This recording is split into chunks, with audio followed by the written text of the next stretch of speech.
বাবা, দেখি একটু, একটু দেখি। আর এই যে সবসময় মুখে আঙুল দিতে শিখেছে, এখন এখন নয়, 1 মাস হয়ে গেল, 1 মাস আগে থেকেই করছে, কিন্তু এখন বেশি দিচ্ছে। দুটো হাত সব সময় মুখে, যখনই সুযোগ পাচ্ছে তখনই। আর যে কোনো জিনিস তো মুখে দিচ্ছেই। তা আমি কাপড় টাপড় জামা তুলে মুখে দেবে, তারপরে কাপড় ফাপড় টেনে মুখে দিচ্ছে। সেই জিনিসটা আমি দিতে দিই না।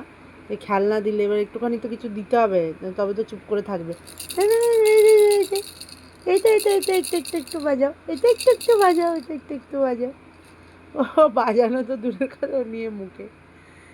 আর ওই আঙুল ফাঙুল হাত ফাত সবসময় মুখে দিচ্ছে তো, আর হাতে তো নোংরা তো থাকেই।